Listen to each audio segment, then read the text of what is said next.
Aku diusir oleh ibu mertua dan keluarganya saat tak sengaja bertemu di hotel tempatku nikmati liburan. Sebelum lanjut ke cerita selanjutnya, yuk subscribe dan like. Absen dulu di kolom komen ya ah. Udara lembab dan hangat khas Bali langsung menyambut Andini begitu ia melangkahkan kaki keluar dari mobil jemputan pribadi yang mengantarnya. Aroma bunga Kamboja yang manis, berpadu dengan wangi dupa yang samar-samar terbawa angin, seolah menjadi ucapan selamat datang di surga tropis yang telah lama ia dambakan. Di hadapannya, lobi megah Hotel The Royal Santrian terbentang luas dengan arsitektur terbuka yang memadukan kemewahan modern dengan sentuhan seni tradisional Bali. Kolam-kolam teratai dengan bunga-bunga berwarna merah muda menghiasi setiap sudut, dan gemericik air dari pancuran batu alam terdengar menenangkan. Ini bukan sekadar liburan. Ini adalah sebuah pelarian, sebuah proklamasi kemerdekaan mini untuk dirinya sendiri. Selama setahun penuh, Andini telah menenggelamkan diri dalam tumpukan laporan, rapat-rapat tanpa akhir, dan target-target perusahaan yang seolah tak pernah ada habisnya. Sebagai seorang manajer senior di sebuah perusahaan multinasional yang bergerak di bidang investasi properti, hidupnya adalah tentang angka, strategi, dan tekanan tingkat tinggi. Namun, tekanan terbesar seringkali tidak datang dari ruang rapat, melainkan dari ruang tamu di rumah mertuanya. Andini, kamu itu perempuan, kodratnya di rumah. Buat apa kerja banting tulang sampai lupa waktu? Lihat, Rian jadi kurus begitu. Pasti kamu tidak pernah masakin. Adalah kalimat yang hampir setiap minggu ia dengar dari Ibu Sari, ibu mertuanya. Kalimat itu, bersama dengan tatapan merendahkan dan sindiran-sindiran lainnya, selalu berhasil membuat pencapaian profesionalnya terasa tak ada artinya. Di mata keluarga suaminya, Andini hanyalah seorang istri yang beruntung bisa menikahi Rian, anak laki-laki kebanggaan mereka. Mereka tidak pernah tahu, dan Andini tidak pernah berniat memberitahu, bahwa pekerjaan kantoran biasa, yang selalu ia sebutkan sebenarnya adalah posisi kunci dengan gaji yang jauh melampaui pendapatan Rian. Ia sengaja menyembunyikan semuanya. Ia mengecilkan dunianya sendiri demi diterima di dunia mereka, berharap kesederhanaan yang ia tampilkan bisa meluluhkan hati sang ibu mertua. Namun, usahanya sia-sia. Semakin ia merendah, semakin ia diinjak. Puncaknya adalah 2 minggu lalu, saat acara arisan keluarga. Dengan bangganya, Ibu Sari memamerkan tas tangan mewah hadiah dari Rian. Ini, dong, menantu idaman. Tahu cara memanjakan orang tua, ujarnya sambil melirik sinis ke arah Andini yang hanya membawa sekotak kue bolu buatannya sendiri. Kamu kapan mau kasih ibu hadiah, Din? Oh, iya, ibu lupa. Gajimu kan cuma cukup buat beli bedak. Saat itulah Andini memutuskan. Cukup sudah. Ia butuh ruang untuk bernapas, untuk mengingat siapa dirinya sebenarnya di luar status sebagai menantu yang tak pernah dianggap. Maka, inilah dia, berdiri di lobi hotel yang kemewahannya bahkan mungkin tidak pernah terbayangkan oleh keluarga mertuanya. Liburan ini ia biayai dengan bonus akhir tahunnya, sebuah hadiah untuk semua kerja keras dan kesabarannya. Seorang staf hotel dengan seragam batik yang elegan menghampirinya, menyapanya dengan ramah sambil menangkupkan kedua tangan di dada. Selamat datang di The Royal Santrian, Ibu Andini. Saya Dewa, personal butler Anda selama menginap di sini. Andini tersenyum, merasakan beban di pundaknya sedikit terangkat. Terima kasih, Pak Dewa. Dewa kemudian mengantarnya menuju private villa yang telah ia pesan. Bukan sekadar kamar, melainkan sebuah hunian pribadi yang lengkap dengan kolam renang kecil yang airnya biru jernih, taman tropis pribadi yang rimbun, dan bel bengong di sudutnya yang langsung menghadap ke hamparan pasir putih dan lautan biru yang tak berbatas. Di dalam, ranjang berukuran raksasa dengan kelambu putih yang menjuntai tampak begitu menggoda. Sebuah bak mandi marmer besar di kamar mandi semi terbuka sudah dihiasi dengan taburan kelopak mawar. Ya Tuhan! Bisik Andini pada dirinya sendiri, matanya berkaca-kaca. Inilah buah dari semua malam tanpa tidur dan akhir pekan yang ia korbankan. Inilah penghargaan yang pantas ia dapatkan.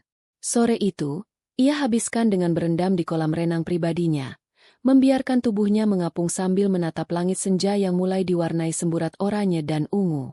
Tak ada lagi sindiran, Tak ada lagi tatapan menghakimi. Hanya ada suara deburan ombak yang lembut dan desiran angin di antara daun-daun kelapa. Ia merasa bebas, sepenuhnya menjadi dirinya sendiri. Untuk makan malam, ia memesan layanan kamar, menikmati sepiring salmon panggang dan segelas anggur putih di teras vilanya, ditemani oleh simfoni alam. Ia teringat pada Rian, suaminya. Rian adalah pria yang baik. Ia mencintainya. Namun, kebaikannya seringkali menjadi kelemahan saat berhadapan dengan ibunya. Rian terjebak di antara baktinya pada sang ibu dan cintanya pada sang istri. Sabar ya, sayang. Mama memang begitu orangnya. Adalah kalimat andalan Rian setiap kali Andini mengeluh. Andini tahu Rian mencintainya, tetapi ia butuh lebih dari sekadar cinta. Ia butuh pembelaan, butuh pasangan yang bisa berdiri di sisinya dan berkata, "Cukup, Ma. Dia istriku." Mungkin liburan ini bukan hanya untuk memanjakan diri, pikirnya. Mungkin ini adalah cara untuk mengumpulkan kembali kepingan-kepingan kekuatannya yang tercecer. Untuk mengingatkan dirinya bahwa ia berharga, bahwa ia mampu, dengan atau tanpa persetujuan dari keluarga mertuanya. Sambil menyesap anggur terakhirnya, Andini memandang cakrawala di mana matahari baru saja tenggelam sepenuhnya, meninggalkan goresan warna-warni yang magis. Untuk pertama kalinya setelah sekian lama, ia merasa damai. Hatinya tenang, pikirannya jernih. Ia menarik napas dalam-dalam, merasakan aroma garam dari laut memenuhi paru-parunya. Besok adalah hari baru, lembaran baru yang akan ia isi dengan kebahagiaan. Tanpa ia sadari, takdir sedang mempersiapkan sebuah pertemuan tak terduga yang akan mengubah ketenangan itu menjadi badai. Sebuah konfrontasi yang akan menguji batas kesabarannya hingga titik terakhir. Pagi menyingsing dengan cara yang hanya bisa ditemukan di Bali. Sinar matahari keemasan menerobos celah-celah dedaunan palem di taman vilanya, melukiskan pola-pola cahaya yang menari di lantai marmer yang sejuk. Andini terbangun bukan karena alarm, melainkan karena kicauan burung-burung tropis dan suara ombak yang berirama dari kejauhan. Untuk pertama kalinya dalam waktu yang sangat lama, ia merasa tidurnya begitu lelap dan nyenyak, seolah semua beban dan kecemasan yang selama ini membebani pikirannya telah larut bersama air laut. Ia memulai harinya dengan sesi yoga pribadi di dek kayu vilanya yang menghadap langsung ke samudra. Dengan bimbingan seorang instruktur yang didatangkan oleh pihak hotel, ia meregangkan otot-ototnya yang kaku, menyelaraskan napasnya dengan desiran angin. Setiap tarikan napas terasa seperti menghirup energi positif, dan setiap hembusan napas melepaskan sisa-sisa ketegangan. Selesai beryoga, ia menikmati sarapan mewah yang disajikan oleh Dewa, personal butlernya. Aneka buah-buahan eksotis, kruasang hangat yang baru dipanggang, dan segelas jus jeruk segar disajikan dengan begitu indah di atas meja di tepi kolam renang pribadinya. "Apakah ada rencana khusus untuk hari ini, Bu Andini?" tanya Dewa dengan senyumnya yang tulus. Andini berpikir sejenak. Kemarin ia sudah cukup menikmati kesendirian di vilanya. Hari ini, ia ingin merasakan atmosfer hotel yang lebih hidup. "Saya rasa saya akan menghabiskan waktu di kolam renang utama, Pak Dewa. Mungkin sambil membaca buku." "Pilihan yang sangat baik, Bu. Saya akan siapkan cabana terbaik untuk Anda, yang sedikit teduh namun tetap mendapatkan pemandangan laut yang sempurna," jawab Dewa sigap. Beberapa saat kemudian, Andini berjalan santai menyusuri jalan setapak yang rindang menuju area kolam renang utama. Ia mengenakan baju renang one piece berwarna biru tua yang elegan, dibalut dengan outer kimono berbahan sutra tipis yang melambai-lambai ditiup angin. Sebuah kacamata hitam besar dan topi anyaman lebar menyempurnakan penampilannya yang santai namun berkelas. Ia merasa percaya diri, cantik, dan yang terpenting, bahagia. Kolam renang utama hotel adalah sebuah mahakarya desain. Berbentuk laguna yang berkelok-kelok, airnya yang biru berkilauan di bawah terik matahari, dikelilingi oleh taman-taman tropis yang rimbun dan patung-patung dewa-dewi Bali yang artistik. Beberapa tamu asing berjemur di kursi-kursi santai, sementara anak-anak tertawa riang di kolam dangkal. Suasana begitu hidup, namun tetap terasa eksklusif dan menenangkan. Dewa telah menyiapkan segalanya dengan sempurna. Sebuah cabana dengan bantal-bantal empuk dan tirai putih tipis telah menantinya. Di atas meja kecil di sebelahnya, sudah tersedia sebotol air mineral dingin, handuk bersih yang digulung rapi, dan sebuah mangkuk kecil berisi irisan buah-buahan. Andini tersenyum puas. Inilah pelayanan yang sesungguhnya. Ia merebahkan diri, membuka novel yang sudah lama ingin ia baca, dan membiarkan dirinya larut dalam cerita. 1 jam berlalu dengan begitu cepat. Andini sesekali beranjak untuk berenang, merasakan segarnya air membasuh kulitnya, lalu kembali ke cabana untuk melanjutkan bacaannya sambil menyeruput Virgin Mojito yang ia pesan. Ia benar-benar berada di dunianya sendiri, sebuah gelembung kebahagiaan yang ia ciptakan. Namun, gelembung itu pecah seketika. Di tengah suasana santai itu, sebuah suara cempreng yang sangat familiar tiba-tiba membelah udara, terdengar begitu kontras dengan alunan musik instrumental yang lembut. Aduh, panas sekali di sini. Harusnya tadi kita langsung ke kamar saja. Mana Rian ini lama sekali parkir mobilnya, sih? Jantung Andini serasa berhenti berdetak. Seluruh tubuhnya menegang. Suara itu. Ia mengenali suara itu lebih dari apapun di dunia ini. Suara yang selama ini menjadi sumber kecemasannya. Dengan gerakan lambat, seolah takut apa yang akan dilihatnya menjadi kenyataan, ia sedikit menurunkan kacamata hitamnya. Dan di sanalah mereka. Berdiri di dekat pintu masuk area kolam renang, sebuah rombongan keluarga yang tampak mencolok. Ibu Sari, dengan kaftan bermotif macan tutul yang menyilaukan mata dan kacamata hitam besar yang bertengger di hidungnya, sedang mengipas-ngipasi wajahnya dengan sebuah majalah. Di sebelahnya, bapak mertuanya tampak kebingungan. Ada juga Sylvie, adik iparnya, bersama suami dan kedua anaknya yang langsung berlarian dengan heboh. Mereka semua ada di sini, di surga pribadinya. Napas Andini tercekat di tenggorokan. Bagaimana mungkin? Dari sekian banyak hotel mewah di Bali, mengapa harus di tempat yang sama? Kepalanya terasa pening. Rasa damai yang baru saja ia rasakan menguap tanpa sisa, digantikan oleh gelombang panik yang dingin. Insting pertamanya adalah kabur. Ia harus pergi dari sini sebelum mereka melihatnya. Dengan gerakan cepat namun berusaha tetap tenang, ia mulai mengemasi barang-barangnya. Novel, ponsel, dompet, semua ia masukkan ke dalam tas pantainya. Ia menarik topinya lebih dalam untuk menutupi wajahnya, berharap bisa menyelinap pergi tanpa terdeteksi. Vilanya adalah benteng pertahanannya. Ia harus segera kembali ke sana. Ia sudah hampir berhasil. Punggungnya sudah menghadap ke arah mereka, dan ia tinggal berjalan beberapa langkah lagi menuju jalan setapak yang akan membawanya pergi. Tante Andini. Sebuah suara anak kecil yang melengking menghentikan langkahnya. Bagai tersambar petir di siang bolong, Andini membeku di tempat. Itu suara Bima, keponakannya. Sial, dari semua orang, kenapa harus anak kecil yang polos itu yang melihatnya pertama kali? Dengan berat hati, ia membalikkan badan. Seluruh rombongan itu kini menatap lurus ke arahnya. Bapak mertuanya tampak terkejut. Sylvie melambaikan tangan dengan ragu, sementara Bima berlari kecil ke arahnya. Namun, bukan itu yang menjadi fokus Andini. Matanya terkunci pada satu orang. Ibu Sari. Ekspresi di wajah ibu mertuanya berubah dalam hitungan detik. Awalnya adalah kebingungan, seolah otaknya mencoba memproses mengapa menantunya yang ia anggap hanya seorang pegawai biasa bisa berada di hotel semewah ini. Kebingungan itu kemudian berganti menjadi ketidakpercayaan. Dan akhirnya, yang paling menyakitkan, ekspresi itu mengeras menjadi tatapan jijik yang dingin dan menghakimi. Sudut bibirnya tertarik ke bawah, dan matanya yang disipitkan di balik kacamata hitam seolah sedang memindai Andini dari ujung rambut hingga ujung kaki, menilai, dan memutuskan bahwa ia tidak pantas berada di sana. Pertempuran batin pun dimulai di benak Andini, sementara mimpi indahnya kini berada di ambang kehancuran. Waktu seolah berjalan melambat. Setiap detik terasa meregang, diisi oleh keheningan yang canggung dan berat. Bima, keponakannya yang baru berusia 6 tahun, telah sampai di hadapannya dan memeluk kakinya dengan riang. Tante Andini liburan juga? Kok enggak bilang-bilang? Celotehnya polos, tidak menyadari ketegangan luar biasa yang membekas di udara.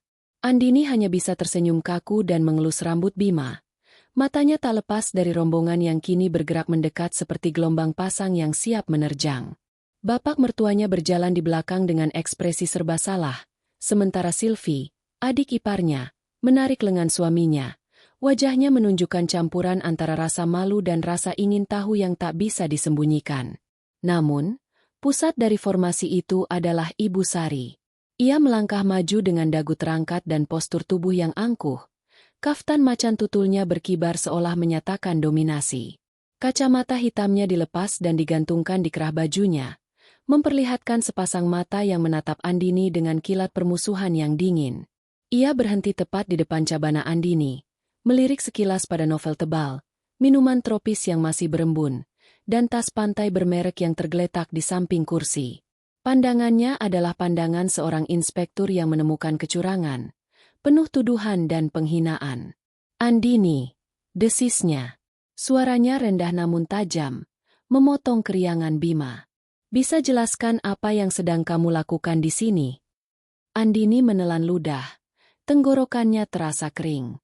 Saya sedang liburan, Bu.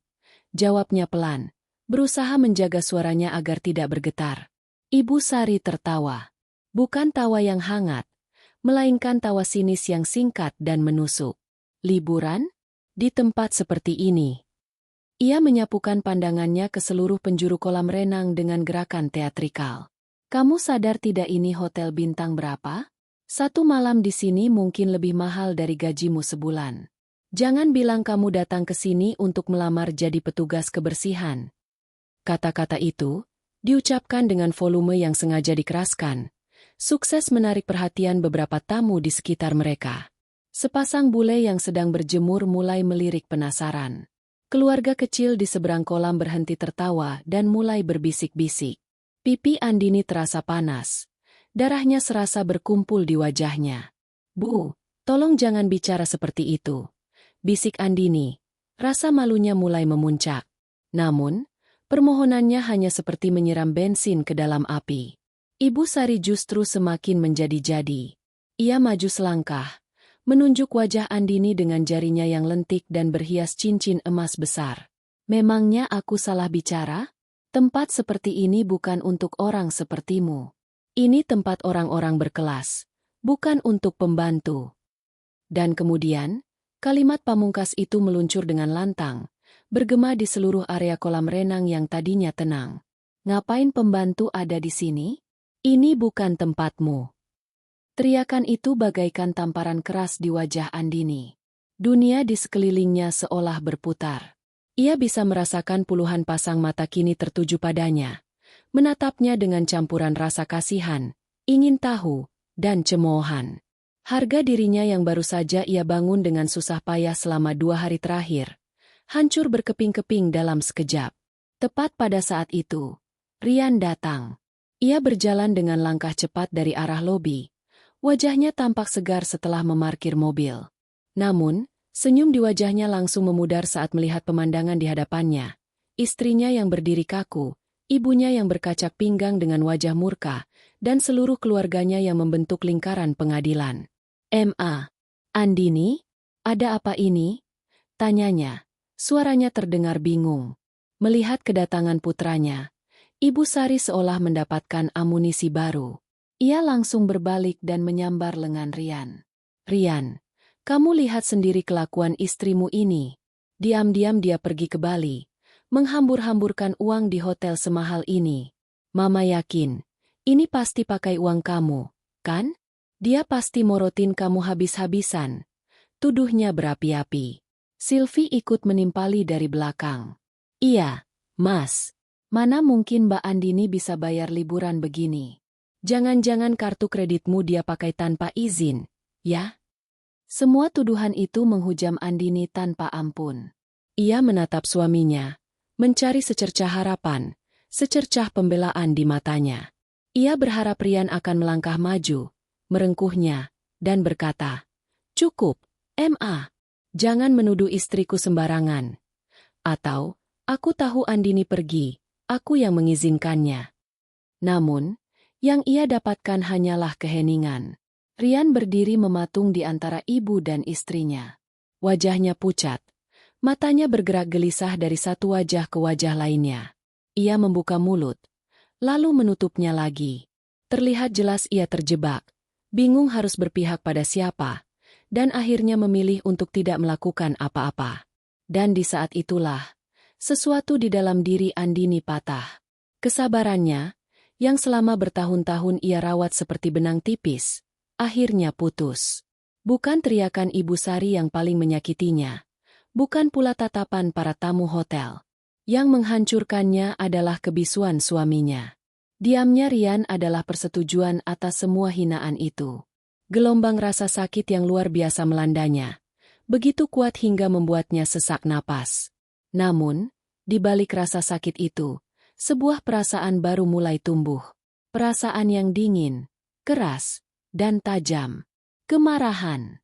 Bukan kemarahan yang meledak-ledak, melainkan kemarahan yang tenang dan terfokus. Ia sudah muak. Muak direndahkan, muak dianggap tidak berharga, dan muak menunggu pembelaan yang tak pernah datang. Ia menegakkan punggungnya. Air mata yang tadi hampir jatuh, ia telan kembali. Ekspresi terluka di wajahnya perlahan sirna, digantikan oleh ketenangan yang menakutkan. Ia menatap ibu mertuanya, lalu adik iparnya, dan terakhir, ia menatap Rian, suaminya yang masih membeku. Tatapannya dingin, tak lagi memancarkan cinta atau permohonan, melainkan sebuah keputusan. Ini harus berakhir. Di sini. Sekarang juga. Keheningan yang pecah oleh teriakan Ibu Sari kini kembali menyelimuti mereka, namun dengan atmosfer yang 100 kali lebih berat dan mencekam. Puluhan pasang mata yang tadinya hanya melirik penasaran, kini menatap terang-terangan, seolah menyaksikan babak pertama sebuah drama yang tak terduga. Keluarga Rian berdiri dalam formasi canggung, Ibu Sari masih dengan ekspresi kemenangan yang congkak, Sylvie berbisik di telinga suaminya, dan Rian, sang suami, berdiri laksana patung tak bernyawa, terperangkap dalam kebisuannya sendiri. Di tengah lingkaran penghakiman itu, Andini berdiri tegak. Sesuatu yang dingin dan jernih mengalir di pembuluh darahnya, menyingkirkan semua rasa sakit, malu, dan keraguan. Ia sudah selesai. Selesai menjadi kecil agar orang lain bisa merasa besar.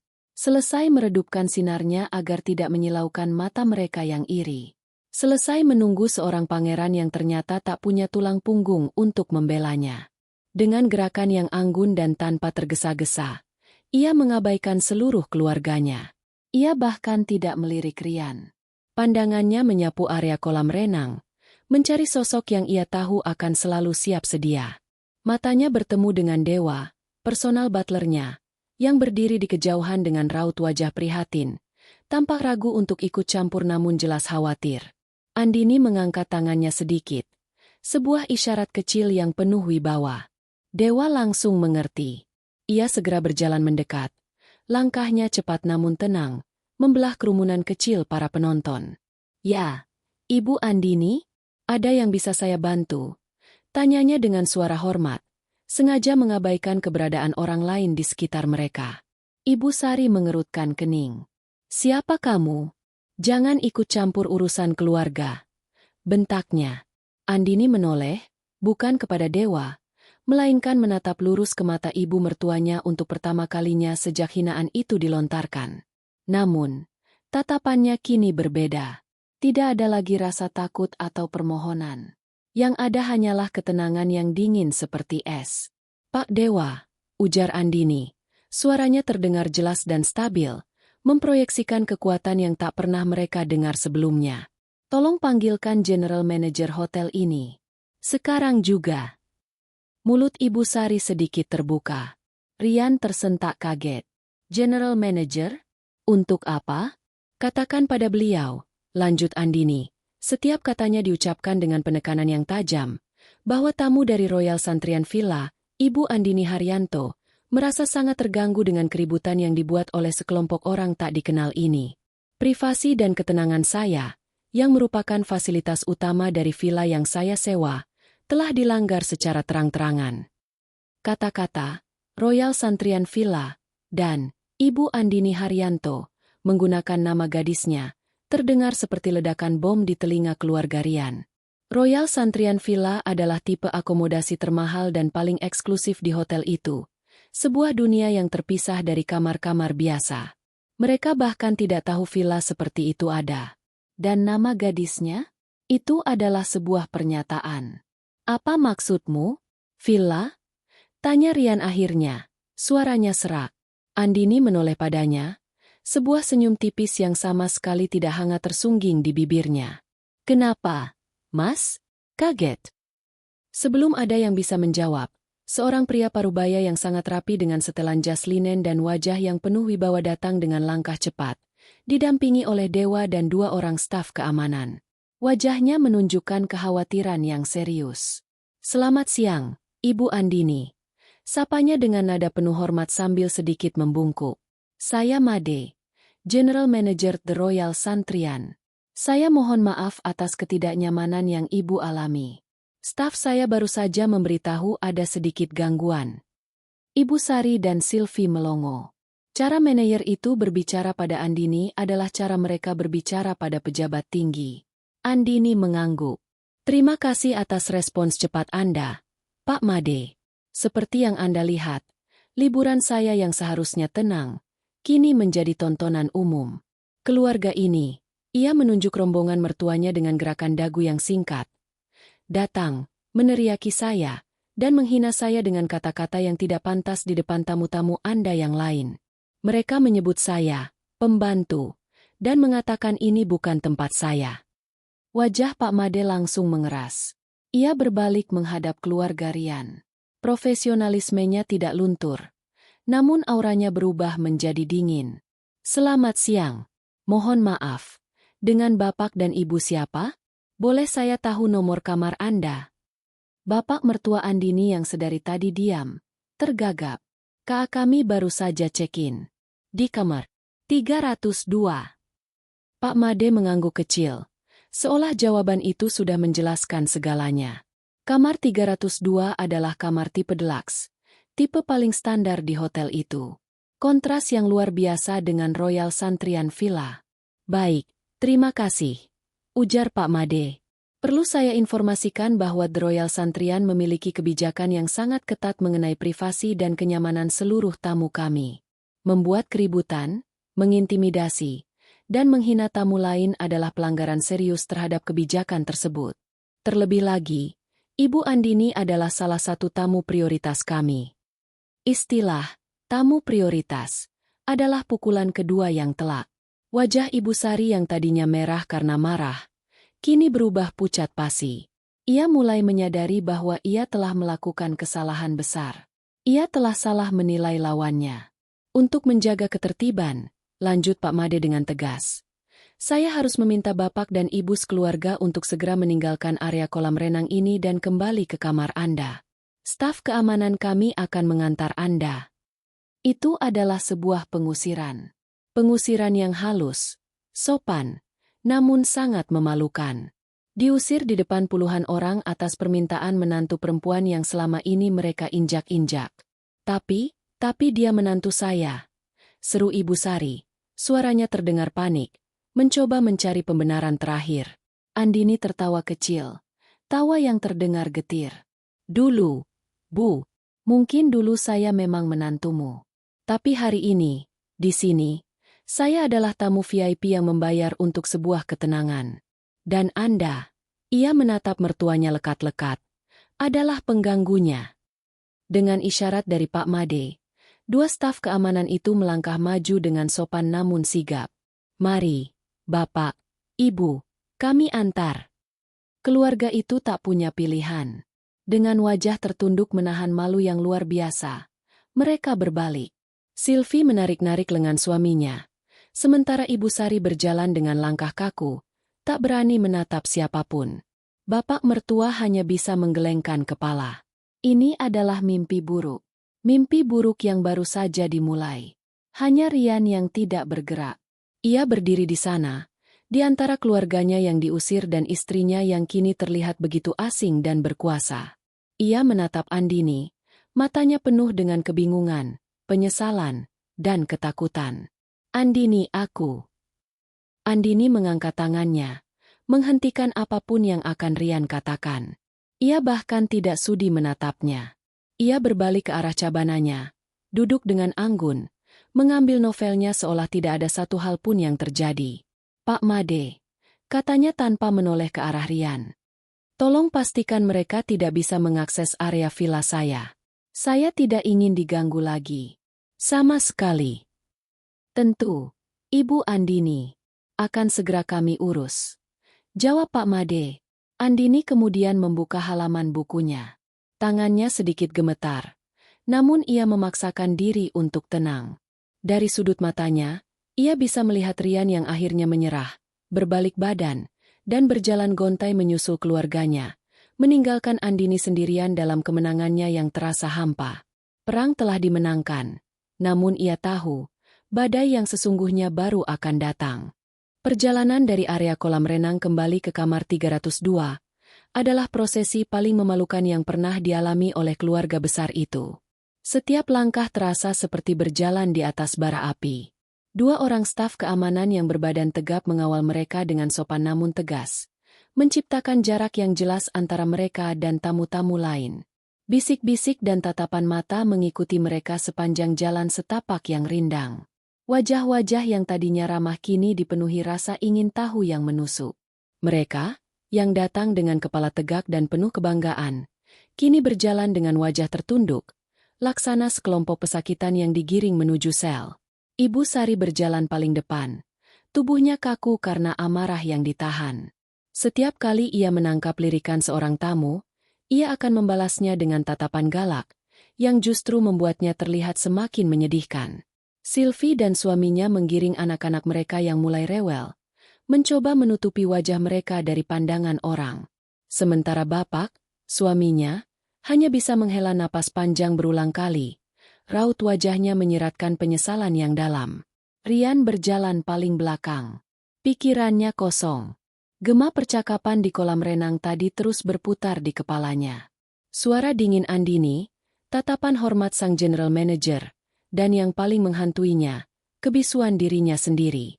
Ia merasa seperti penonton dalam drama hidupnya sendiri. Seorang pengecut yang gagal memainkan peran utamanya. Pintu kamar 302 akhirnya tertutup di belakang mereka, memisahkan mereka dari dunia luar yang menghakimi. Namun, di dalam ruangan yang sempit dan berbau pendingin ruangan itu, neraka yang sesungguhnya baru saja dimulai. Kurang ajar.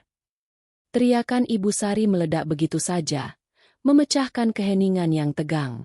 Ia melempar tas tangannya ke atas tempat tidur dengan kasar. Wajahnya yang pucat kini memerah padam. Urat-urat di lehernya menonjol. Matanya menyala-nyala, mencari sasaran untuk melampiaskan amarah dan rasa malunya yang meluap-luap. Perempuan tidak tahu diuntung. Berani-beraninya dia mempermalukan kita di depan umum. Mempermalukan ibumu sendiri, Rian. Ia menunjuk dada Rian dengan jarinya. Dan kamu, kenapa kamu diam saja? Kenapa kamu tidak membela ibumu? Kamu lihat sendiri istrimu itu sudah seperti ratu, memerintah manajer hotel untuk mengusir kita.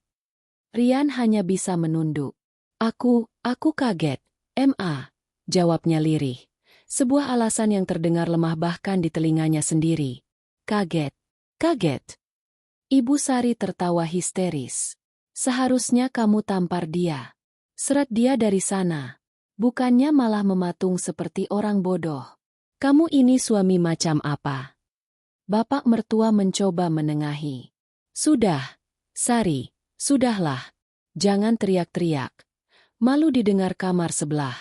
Ini juga salah kita. Salah kita? Potong Ibu Sari. Kini mengalihkan amarahnya pada sang suami. Salah kita di mana, Pak? Salahku karena menegur menantu yang kelakuannya tidak benar? Menghambur-hamburkan uang di tempat jin buang anak begini? Dari mana dia dapat uang sebanyak itu? Hah? Jawab. Tak ada yang bisa menjawab. Pertanyaan itu menggantung di udara, penuh kecurigaan. Pasti ada yang tidak beres, desis Sylvie dari sudut ruangan. Ikut menuangkan bensin ke dalam api. Aku dari dulu sudah curiga. Mas, Mbak Andini itu terlalu banyak diam. Tapi ternyata di belakang siapa tahu? Jangan-jangan dia. Kalimatnya tidak selesai, namun implikasinya yang kotor terasa jelas. Tuduhan itu menyentak Rian dari kelumpuhannya. Cukup, Sil. Jaga ucapanmu. Andini bukan perempuan seperti itu. Bentaknya, akhirnya menemukan sedikit sisa keberanian. Oh, sekarang kamu baru mau membelanya. Cibir Ibu Sari sinis. Setelah dia menginjak-injak harga diri keluargamu, kamu masih mau membela perempuan ular itu? Buka matamu, Rian. Dia pasti menyembunyikan sesuatu. Tidak mungkin pegawai biasa sepertinya bisa menyewa villa termahal di sini. Pasti ada laki-laki lain yang membiayainya. Mama, seru Rian.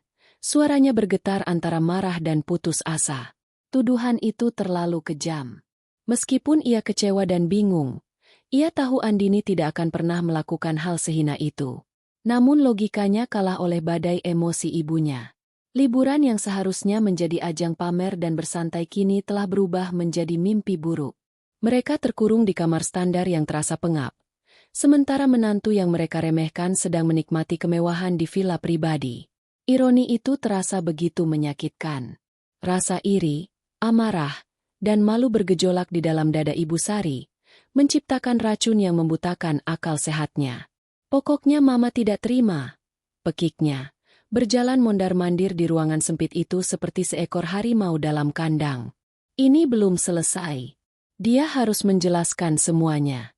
Dia masih istrimu secara hukum. Rian, dia punya kewajiban untuk menghormati kita. Kamu harus temui dia sekarang juga. Seret dia ke sini kalau perlu. Perintah itu bagaikan hukuman mati bagi Rian.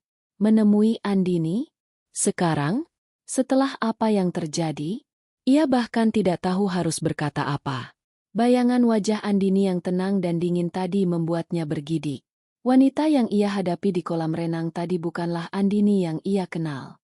Itu adalah orang asing yang kuat dan tak terduga. Tapi, Ma. Tidak ada tapi-tapian, bentak Ibu Sari, tak memberinya ruang untuk menolak. Kamu laki-laki, kan? Tunjukkan kalau kamu punya harga diri. Datangi dia. Minta penjelasan, dan suruh dia minta maaf pada kita semua. Sekarang. Dengan berat hati, didorong oleh tatapan tajam ibunya dan keheningan keluarganya yang seolah setuju, Rian akhirnya mengangguk pasrah. Ia merasa seperti pion yang didorong maju ke medan perang yang sudah pasti akan membuatnya kalah telak. Ia membuka pintu kamar 302 dan melangkah keluar. Udara Bali yang hangat terasa menyesakkan. Koridor hotel yang mewah kini terasa seperti labirin yang mengintimidasi. Dengan langkah gontai dan hati yang berdebar kencang, ia berjalan menuju area villa, menuju sebuah konfrontasi yang ia tahu akan mengubah pernikahannya, dan mungkin seluruh hidupnya, selamanya. Perjalanan Rian menuju area villa adalah sebuah ziarah penyesalan. Setiap langkahnya terasa berat, seolah kakinya terbenam dalam pasir isap rasa malu. Ia melewati taman-taman tropis yang dirawat sempurna, di mana bunga-bunga Kamboja menebarkan aroma manis yang terasa menyindir kekacauan pahit di dalam benaknya. Gemericik air dari patung-patung batu terdengar seperti tawa halus yang mengejeknya. Ia, yang seharusnya menjadi raja dalam istananya sendiri, kini berjalan laksana seorang pengemis yang hendak memohon belas kasihan di gerbang orang asing. Pikirannya adalah medan perang. Sisa-sisa arogansi dan haknya sebagai suami berteriak bahwa ia harus menuntut, meminta Andini untuk bersikap selayaknya seorang istri. Namun, suara itu tenggelam oleh gelombang ketakutan dan kenyataan yang baru saja menamparnya. Wajah dingin Andini, tatapan penuh wibawa dari manajer hotel, dan yang paling utama, bayangan dirinya sendiri yang berdiri membeku seperti pengecut, semua itu menghantuinya. Ia tidak sedang berjalan untuk menjemput istrinya. Ia berjalan untuk menghadapi konsekuensi dari kelumpuhannya. Akhirnya, di hadapannya berdiri sebuah gerbang kayu jati yang tinggi dan megah, diukir dengan motif Bali yang rumit. Plakat kuningan berkilauan di sampingnya bertuliskan, Royal Santrian Villas, Private Residence. Gerbang ini bukan sekadar pemisah fisik. Ini adalah tirai besi yang membatasi dunianya yang remuk dengan dunia baru Andini yang misterius dan berkuasa. Seorang petugas keamanan berseragam putih, tegap dan berwajah tenang, berdiri di baliknya. Ia tidak tampak mengancam, namun profesionalismenya menciptakan dinding yang tak terlihat. Rian menelan ludah, mencoba memanggil sisa keberaniannya yang terakhir. Selamat sore. Saya Rian. Saya mau bertemu istri saya, Andini, ujarnya, berusaha agar suaranya tidak bergetar. Petugas itu menatapnya dengan tatapan yang terlatih untuk menilai. Nama lengkap istri Bapak, mohon. Andini Haryanto. Kata-kata itu terasa pahit di lidahnya. Sebuah pengingat bahwa wanita di dalam sana telah menarik kembali nama keluarganya. Sang petugas mengangguk singkat, lalu menatap layar tablet di tangannya. Jari-jarinya menggeser layar dengan efisien. Selama beberapa detik yang terasa seperti keabadian, hanya desiran angin dan detak jantung Rian yang mengisi udara.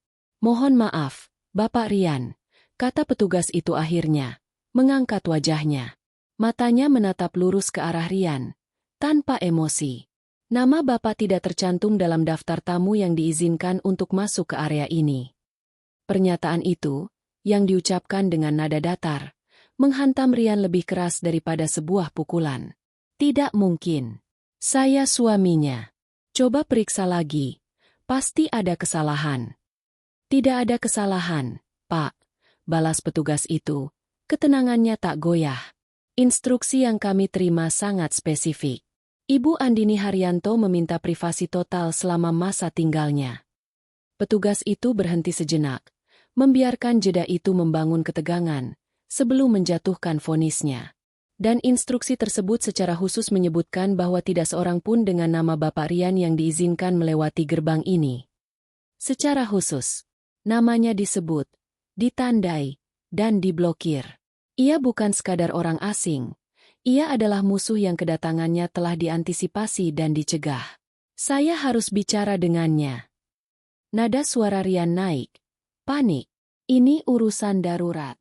Panggil dia. Saat itulah Dewa, sang personal butler, muncul dari pos jaga dengan langkah tenang. Ia mengenakan kemeja linen yang rapi, dan kehadirannya memancarkan aura kompetensi yang membuat Rian merasa semakin kecil. Bapak Rian, sapa Dewa dengan anggukan sopan. Ada yang bisa saya bantu? Kamu, bilang pada Andini, suaminya ada di sini. Suruh dia keluar, tuntut Rian, menumpahkan frustrasinya pada satu-satunya orang yang ia tahu memiliki akses ke istrinya. Dewa menggelengkan kepala dengan perlahan. Ekspresinya menyiratkan penyesalan yang profesional. Saya tidak bisa melakukannya, Pak. Perintah Ibu Andini sudah sangat jelas. Beliau sedang beristirahat dan tidak ingin diganggu. Di dalam villa, Andini sama sekali tidak sedang beristirahat. Ia duduk di sofa bludru yang menghadap sebuah monitor layar sentuh besar yang menampilkan gambar dari kamera keamanan di gerbang depan. Ia melihat Rian dengan jelas. Wajahnya yang memerah, posturnya yang putus asa, gerak-geriknya yang panik. Ia menyaksikan suaminya direduksi menjadi seorang pria yang memohon di depan pintu yang tertutup untuknya. Setiap permohonannya adalah sayatan baru di hati Andini. Namun, di bawah rasa sakit itu, ada lapisan baja yang mengeras. Rasa sakit karena pengkhianatan Rian di tepi kolam tadi telah menjadi tempaan yang membentuk keteguhan hatinya. Ini harus dilakukan. Untuk menyembuhkan lukanya, ia harus memastikan Rian mengerti sepenuhnya apa yang telah hilang darinya. Dengan tangan yang stabil, ia menekan tombol interkom di monitor. Di luar, suara statis yang tajam tiba-tiba memecah keheningan, membuat Rian tersentak. Lalu, suara Andini terdengar, jernih dan dingin, seolah datang dari langit. Rian. Rian membeku. Suara itu begitu dekat, namun terasa bermil-mil jauhnya. Pulanglah, kata suara itu, tanpa intonasi. Jangan mempermalukan dirimu lebih jauh lagi. Andini, kumohon, rintih Rian, berbicara pada kotak interkom seolah itu adalah wajah istrinya. Kita perlu bicara. Aku minta maaf atas nama ibu, aku. Permintaan maafmu tidak relevan, potong Andini, setiap katanya setajam pecahan kaca. Kesalahan ibumu adalah percikan api. Tapi diammu, Rian, diammu adalah bensin yang menyulut semuanya hingga hangus terbakar. Di tepi kolam tadi, Kamu punya pilihan. Dan kamu memilih mereka. Tenggorokan Rian terasa kering. Itu tidak benar. Aku hanya... Sudah cukup. Semuanya sudah sangat jelas sekarang. Aku datang ke sini untuk berlibur dari kehidupanku yang lama. Dan itu termasuk dirimu. Anggap saja pintu gerbang ini adalah nisan dari pernikahan kita. Klik. Sambungan terputus. Hanya menyisakan keheningan yang memekakan. Rian menatap kosong ke arah gerbang kayu yang megah itu. Nisan dari pernikahan kita. Kata-kata itu terngiang-ngiang, menjadi epitaf dari semua harapannya. Dewa dan petugas keamanan memberinya ruang, berdiri dalam diam yang penuh hormat namun tak memberi celah. Tidak ada lagi yang bisa dikatakan atau dilakukan. Rian telah ditolak mentah-mentah, dicoret dari kehidupan istrinya secara formal dan brutal. Dengan bahu yang merosot kalah, ia berbalik. Ia berjalan menjauh dari gerbang surga yang tertutup itu, kembali ke neraka kecil yang menunggunya di kamar 302. Ia pulang bukan hanya dengan tangan hampa, tetapi juga dengan hati yang hancur dan kesadaran penuh bahwa mimpi buruk keluarganya barulah awal dari kehancurannya sendiri. Jika perjalanan menuju villa terasa seperti ziarah penyesalan, maka perjalanan kembali ke kamar 302 adalah prosesi pemakaman bagi harga diri Rian. Setiap ubin marmer yang ia lewati di koridor hotel yang sejuk seolah memantulkan bayangan kegagalannya. Suara tawa riang dari tamu lain yang sedang menikmati surga liburan mereka terdengar seperti gema yang mengejeknya. Dunia di sekelilingnya, yang penuh dengan warna-warni ceria dan aroma bunga tropis, terasa begitu asing dan kontras dengan kekosongan kelabu yang kini menyelimuti jiwanya. Ia merasa seperti hantu yang melayang tanpa tujuan, terasing dari kebahagiaan yang tak akan pernah bisa ia sentuh. Kata-kata terakhir Andini, anggap saja pintu gerbang ini adalah nisan dari pernikahan kita, terus berdentang di dalam kepalanya, menghapus semua pikiran lain. Kalimat itu bukan sebuah ancaman impulsif. Itu adalah sebuah pernyataan final. Sebuah akhir yang dirancang dengan dingin, diucapkan dengan tegas, dan tak menyisakan ruang sedikit pun untuk banding. Ketika tangannya yang sedikit gemetar akhirnya meraih gagang pintu kamar 302, ia berhenti sejenak. Ia menarik napas dalam-dalam, mencoba mempersiapkan diri untuk badai yang sudah ia tahu menantinya di dalam. Pintu itu terasa seberat gerbang pemakaman. Dengan dorongan pelan yang terasa seperti sebuah pengakuan kekalahan, ia membukanya. Seketika, semua percakapan di dalam ruangan terhenti. 4 pasang mata, ibu, bapak, Sylvie, dan suaminya, Doni, langsung tertuju padanya. Wajah mereka adalah kanvas yang dilukisi campuran dari ketidaksabaran, harapan, dan tuntutan yang tak terucap. Mereka duduk seperti dewan hakim yang siap mendengarkan laporan dari utusan perang yang mereka kirim ke medan laga. Nah, akhirnya, seru Ibu Sari, menjadi yang pertama bangkit dari kursinya. Senyum tipis penuh kemenangan yang angkuh tersungging di bibirnya. Dalam benaknya, ia sudah menyusun skenario di mana Rian berhasil menyeret Andini yang menangis terseduh-seduh untuk bersujud meminta maaf. Bagaimana, Rian? Apa perempuan tak tahu diri itu sudah sadar di mana posisinya? Kapan dia akan datang ke sini untuk mencium kaki mama dan memohon ampun? Pertanyaan itu, yang dilontarkan dengan keyakinan absolut, terasa begitu absurd dan menyakitkan bagi Rian. Ia menatap ibunya, mencoba mencari kata-kata yang tepat, tetapi yang keluar dari tenggorokannya hanyalah keheningan yang pekat. Ia tidak punya kekuatan untuk merangkai kalimat. Ia hanya menggelengkan kepalanya pelan, sebuah gerakan kecil yang syarat akan makna kekalahan total. Senyum di wajah Ibu Sari langsung memudar, digantikan oleh kerutan kebingungan. Kenapa kamu menggeleng? Jangan bilang kamu pulang dengan tangan hampa. Rian tidak menjawab.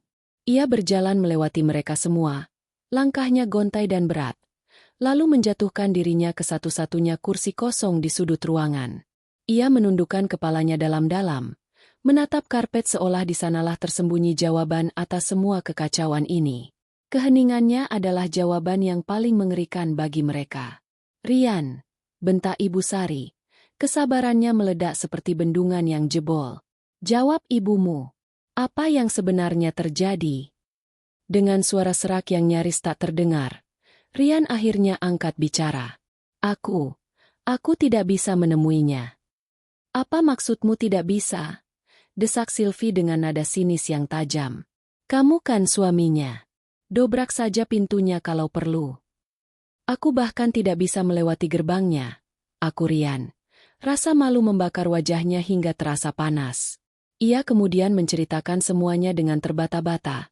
Seperti seorang anak kecil yang mengaku telah melakukan kesalahan fatal. Tentang petugas keamanan yang sopan namun tegas. Tentang namanya yang secara spesifik masuk dalam daftar larangan. Tentang kemunculan dewa yang tenang. Dan puncaknya, tentang suara dingin Andini dari interkom. Ia mengulangi kalimat terakhir istrinya, kata demi kata.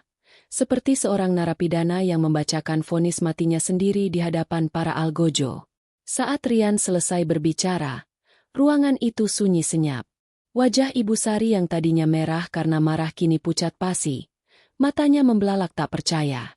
Ekspresi kemenangan di wajahnya telah hancur lebur. Digantikan oleh topeng kemarahan dan penghinaan yang luar biasa.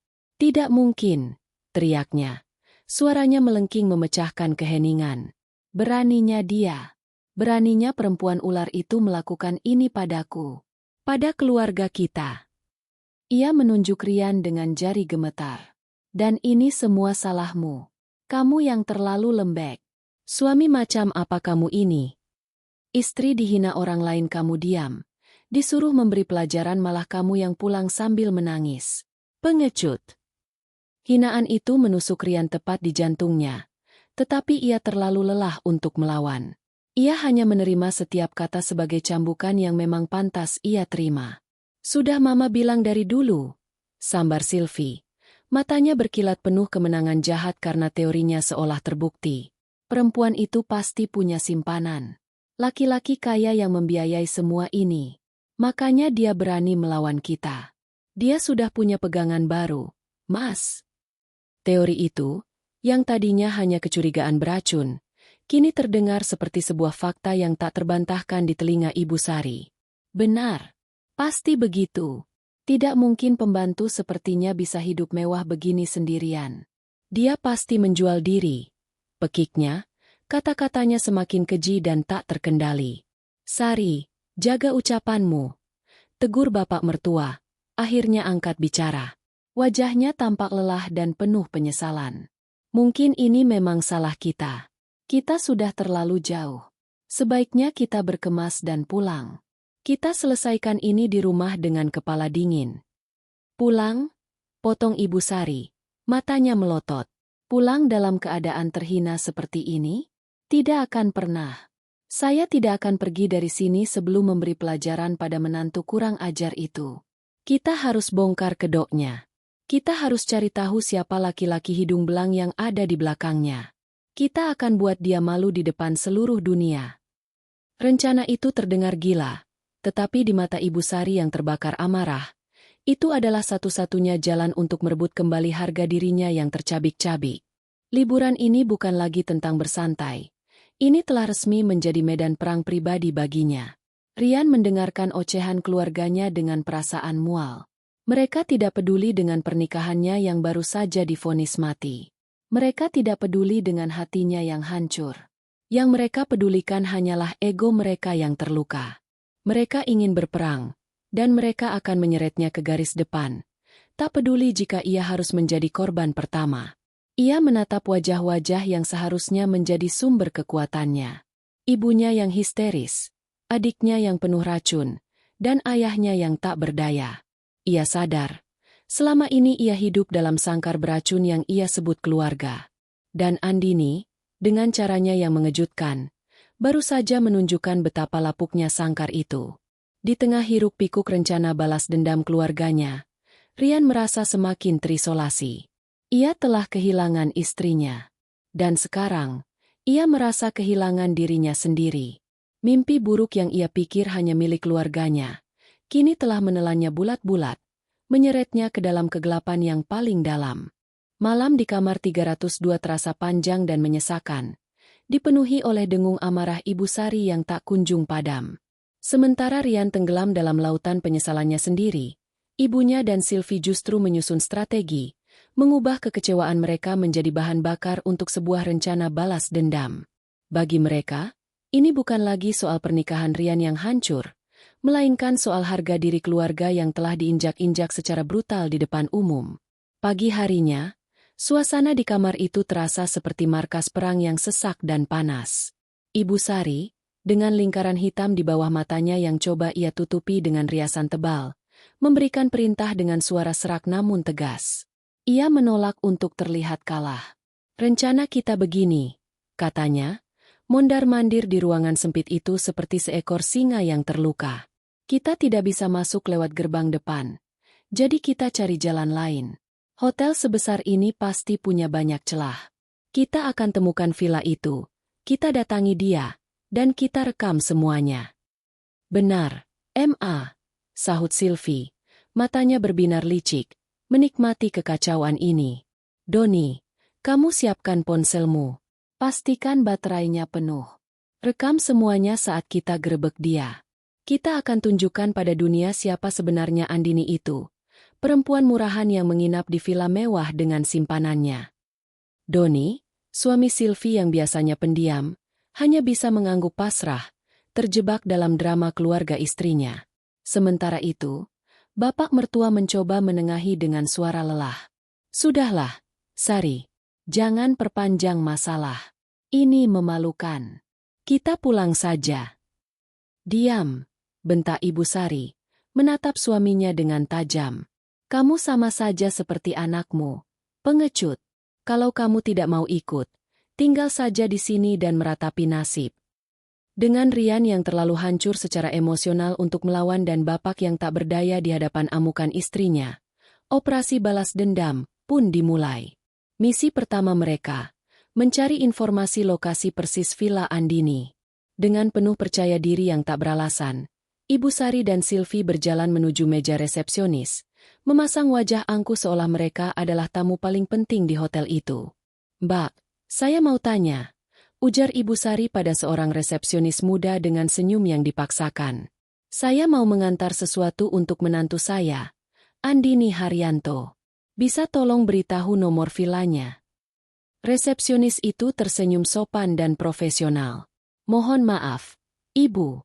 Sesuai kebijakan hotel, kami tidak bisa memberikan informasi mengenai data pribadi dan lokasi tamu kami. Ini untuk menjaga privasi dan keamanan mereka." "Tapi saya ini mertuanya, keluarganya," desak Ibu Sari. Senyumnya mulai luntur dan nadanya menajam. "Kami mengerti, Bu.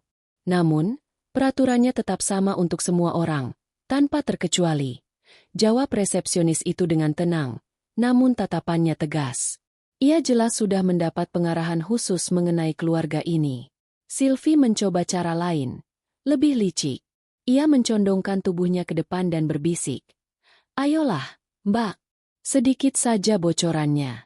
Nanti ada uang rokok dari kami," katanya sambil mengedipkan mata. Sikap resepsionis itu langsung berubah menjadi lebih dingin dan formal. "Mohon maaf, kami tidak bisa menerima hal seperti itu. Integritas staf adalah prioritas kami. Jika tidak ada lagi yang bisa dibantu, silakan."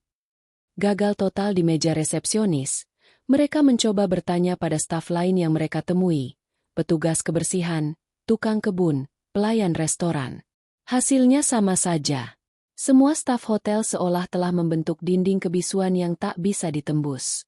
Mereka semua memberikan jawaban standar yang sopan tentang privasi tamu, membuat keluarga itu semakin frustrasi dan yakin ada konspirasi melawan mereka. "Dasar tidak berguna semua," gerutu Ibu Sari saat mereka kembali berkumpul di lobi. "Pasti perempuan itu sudah menyuap semua orang di sini." Tidak kehabisan akal, Sylvie mengemukakan ide baru. "Kita tidak perlu bertanya. Kita cari sendiri. Area villa pasti di tempat yang paling eksklusif dan terpencil. Kita ikuti saja petunjuk arah ke private villas. Lalu kita cari petunjuk lain di sana." Maka, dimulailah penjelajahan tanpa arah mereka di bawah terik matahari Bali. Mereka berjalan menyusuri jalan setapak yang indah, melewati kolam-kolam teratai dan taman-taman tropis yang rimbun. Namun, keindahan itu tak mampu menyejukkan hati mereka yang panas oleh amarah. Ibu Sari mulai mengeluh kepanasan. Riasannya luntur oleh keringat. Doni sibuk mengelap peluh di dahinya. Sementara Bapak hanya bisa mengikuti dengan langkah lesu. Wajahnya menyiratkan penyesalan. Setelah hampir 1 jam berputar-putar tanpa hasil dan menarik perhatian beberapa tamu lain dengan gerak-gerik mereka yang mencurigakan, mereka akhirnya melihat secercah harapan. Dari kejauhan, mereka melihat Dewa, personal butler Andini, berjalan dengan tenang membawa nampan tertutup menuju sebuah area terpencil. Itu dia, bisik Sylvie penuh semangat. Pasti dia mau ke villa Andini. Kita ikuti dia, tapi jangan sampai ketahuan. Tentu saja. Konsep, mengikuti diam-diam, bagi mereka sangatlah kikuk dan mencolok. Mereka bersembunyi di balik pohon palem, berjalan mengendap-endap seperti pencuri di siang bolong, dan saling berbisik dengan suara yang terlalu keras. Dewa, yang sejak awal sudah menyadari kehadiran mereka melalui ERPC yang terhubung dengan pos keamanan, tersenyum tipis dalam hati. Sesuai instruksi Andini, ia sengaja memancing mereka. Ia berjalan dengan santai, membawa keluarga itu menjauh dari gerbang utama, menuju sebuah jalan setapak di sisi lain area villa yang tampaknya lebih sepi. Melihat sebuah gerbang servis kecil dari kayu yang sedikit terbuka, Ibu Sari merasa di atas angin. Lihat, itu pasti jalan masuk rahasianya. Ayo cepat, selagi tidak ada yang lihat. Mereka bergegas menuju gerbang itu dengan napas terengah-engah. Namun, tepat saat mereka hendak menyelinap masuk, 2 orang petugas keamanan berbadan tegap muncul dari balik tanaman, seolah tumbuh dari dalam tanah. Langkah mereka terhenti seketika. Jantung mereka serasa copot. Selamat siang. Ada yang bisa kami bantu? Sapa salah satu petugas dengan suara berat yang tenang namun sangat mengintimidasi. Sebelum Ibu Sari sempat membuka mulut untuk berteriak atau membuat alasan, seorang pria berjas rapi dengan walkie-talkie di tangan menghampiri mereka. Ia adalah kepala keamanan hotel. Wajahnya serius dan tanpa kompromi. Bapak dan Ibu sekalian, katanya dengan nada formal yang dingin. Saya harus meminta Anda untuk berhenti. Kami telah memantau gerak-gerik Anda sejak pagi. Kami telah menerima keluhan resmi dari Nona Andini Haryanto mengenai tindakan pelecehan dan penguntitan. Wajah Ibu Sari dan Sylvie memucat. Pelecehan. Penguntitan. Kami ini keluarganya. Status keluarga tidak memberikan Anda hak untuk mengganggu kenyamanan dan privasi tamu kami yang lain. Balas kepala keamanan itu dengan tegas. Perilaku Anda telah menimbulkan keresahan. Oleh karena itu, saya memberikan Anda 2 pilihan. Pertama, Anda kembali ke kamar Anda sekarang juga dan tidak lagi mencoba mendekati area villa atau Nona Haryanto selama sisa masa tinggal Anda. Kedua, kami akan meminta Anda untuk check out dari hotel saat ini juga, dan jika Anda menolak, kami tidak akan segan untuk melibatkan pihak berwajib. Ancaman pengusiran dan panggilan polisi adalah pukulan telak yang akhirnya meruntuhkan semua sisa kesombongan Ibu Sari. Ia terdiam, tak mampu berkata-kata, tubuhnya sedikit gemetar. Sylvie menunduk, menghindari tatapan tajam para petugas keamanan. Dengan perasaan terhina yang jauh lebih dalam dari sebelumnya, mereka digiring kembali menuju lobi utama, layaknya sekelompok narapidana. Rencana besar mereka untuk membalas dendam tidak hanya gagal total, tetapi juga meledak di wajah mereka sendiri. Mereka kini berada di ambang pengusiran. Status mereka di hotel mewah itu telah berubah dari tamu menjadi pengacau. Mimpi buruk mereka telah naik ke level yang baru, yang jauh lebih memalukan. Digiring kembali ke kamar 302 oleh tatapan dingin kepala keamanan terasa jauh lebih menghinakan daripada sekadar berjalan sendiri. Pintu kamar yang tertutup di belakang mereka seolah menjadi penanda akhir dari kebebasan mereka, mengubah kamar hotel yang tadinya terasa mewah menjadi sebuah sel penjara yang sempit dan pengap. Tak ada yang berbicara. Keheningan yang tercipta begitu berat, dipenuhi oleh amarah yang tak terucap, rasa malu yang membakar, dan kekalahan telak. Ibu Sari adalah yang pertama memecah keheningan itu. Wajahnya yang pucat kini memerah padam. Napasnya terengah-engah seolah baru saja berlari maraton. Ia menatap berkeliling.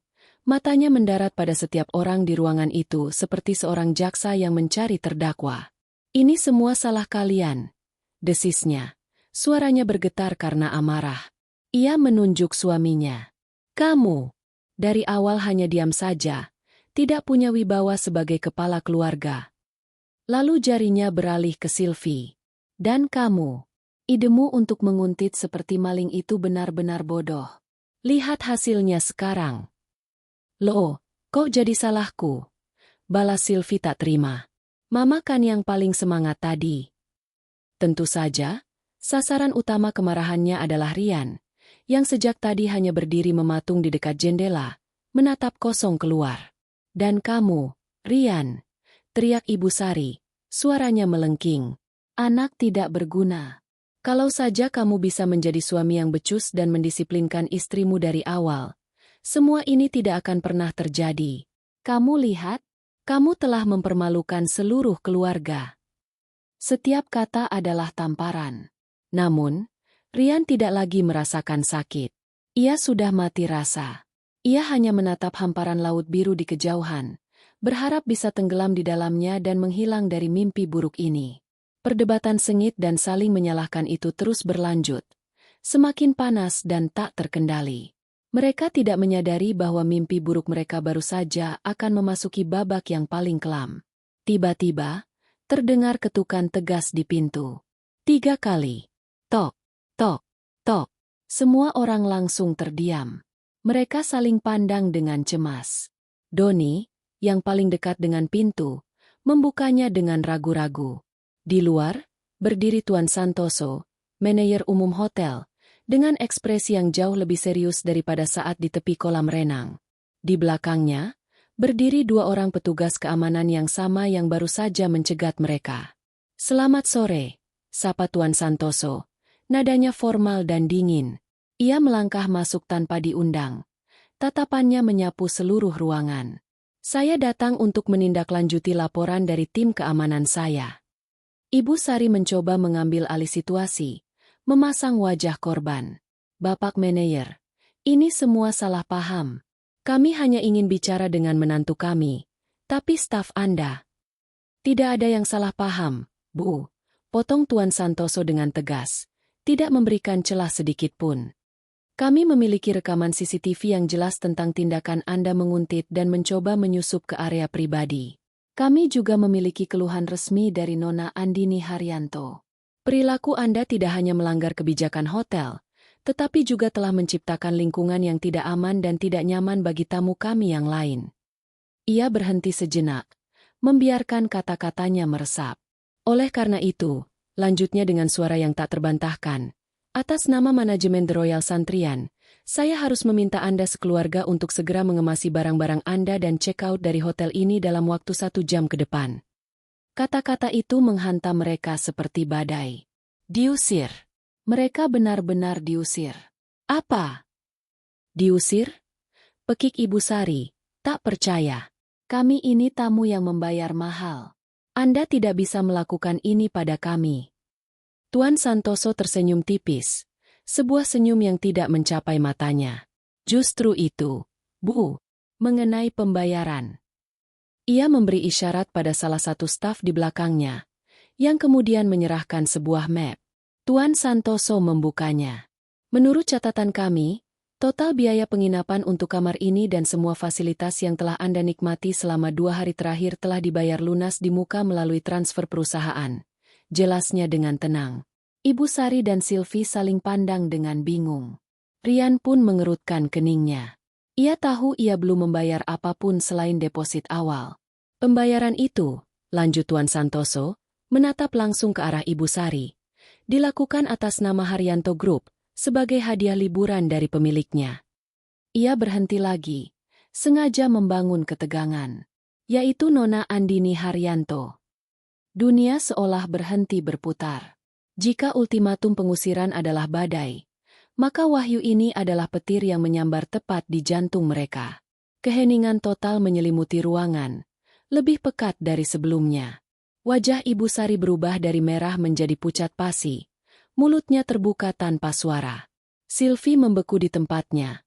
Matanya membelalak ngeri. Bapak hanya bisa terduduk lemas di sofa, memegangi kepalanya.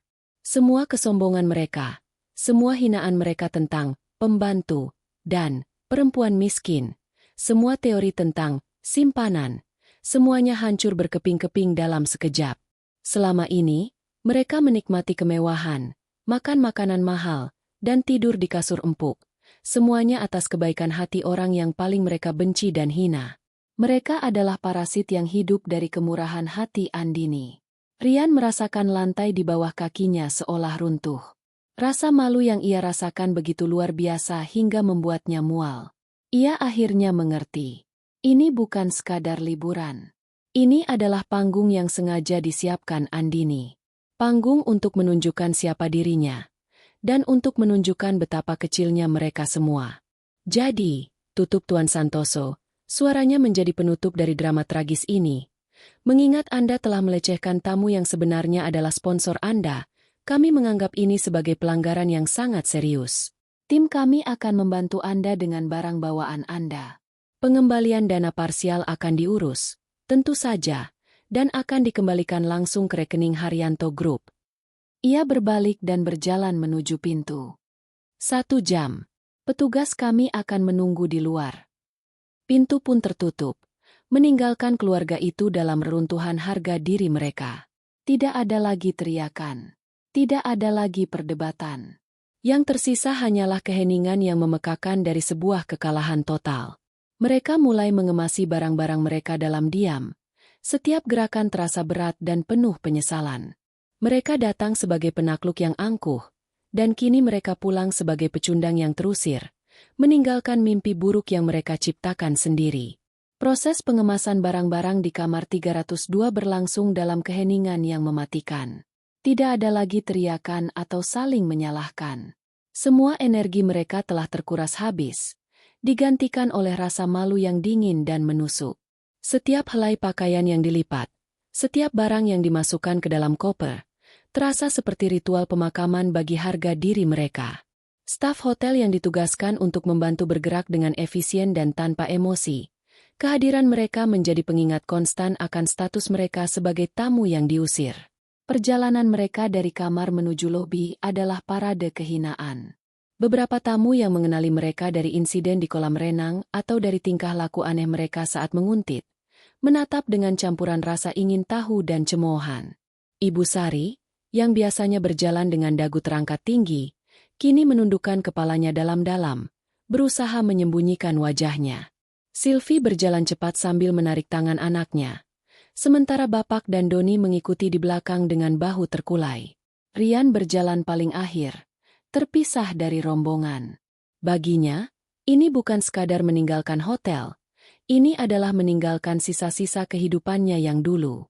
Setiap langkah membawanya semakin jauh dari Andini, dari kemungkinan untuk memperbaiki segalanya. Kekosongan di dadanya terasa begitu luas, sebuah lubang hitam yang menelan semua harapan. Di dalam taksi menuju bandara, keheningan berlanjut. Tidak ada yang berani memulai percakapan. Mereka duduk berdesakan dengan koper-koper mereka, terperangkap dalam awan penyesalan dan kebencian. Rian menatap keluar jendela, melihat pemandangan indah Bali yang berlalu begitu saja, tetapi matanya tidak benar-benar melihat. Pikirannya terperangkap di villa mewah itu, pada suara dingin Andini dari interkom, dan pada kenyataan pahit bahwa ia telah kehilangan segalanya karena kelemahannya sendiri. Sementara itu, jauh dari kekacauan di lobi, di dalam ketenangan Royal Santrian Villa, Andini duduk di teras pribadinya. Di atas meja di hadapannya, sebuah tablet menampilkan rekaman CCTV dari lobi hotel. Dengan ketenangan yang luar biasa, ia menyaksikan keluarganya, atau lebih tepatnya, mantan keluarganya, meninggalkan hotel dengan kepala tertunduk. Dewa berdiri di dekatnya, siap melayani. Semuanya sudah berjalan sesuai rencana. Nona Andini. Mereka sudah dalam perjalanan menuju bandara. Andini mengangguk pelan. Matanya tidak lepas dari layar. Ia melihat Rian, sosok yang berjalan paling belakang, tampak begitu hancur dan sendirian. Ada sedikit rasa sakit yang menusuk hatinya, sisa-sisa dari cinta yang pernah ada. Namun, rasa sakit itu tidak lagi melumpuhkannya. Itu hanyalah gema dari masa lalu, pengingat akan luka yang kini mulai sembuh. Ia tidak merasakan kemenangan atau kepuasan. Yang ia rasakan adalah kelegaan. Sebuah beban berat yang selama ini menekan pundaknya akhirnya terangkat. Ia tidak melakukan ini untuk balas dendam, tetapi untuk pembebasan. Ia harus membakar jembatan itu hingga menjadi abu agar ia tidak pernah tergoda untuk kembali. Dewa, katanya lembut, akhirnya mematikan tablet itu.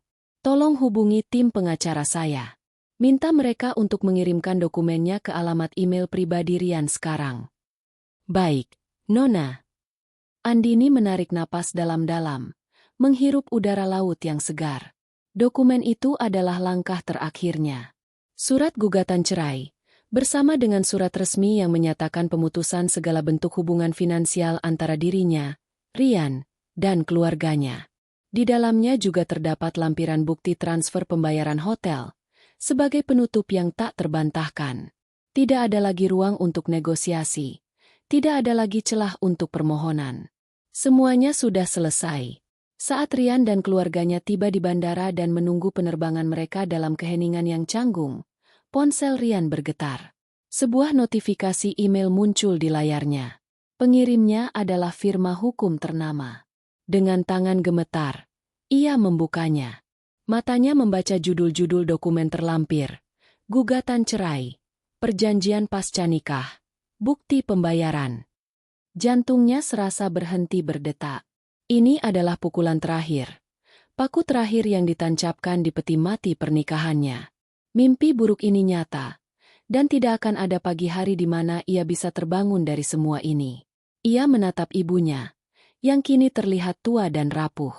Ia menatap adiknya, yang wajahnya masih menyiratkan kemarahan yang tak berdaya. Ia sadar, mimpi buruk yang selama ini mereka ciptakan untuk Andini, kini telah kembali kepada mereka, berlipat ganda.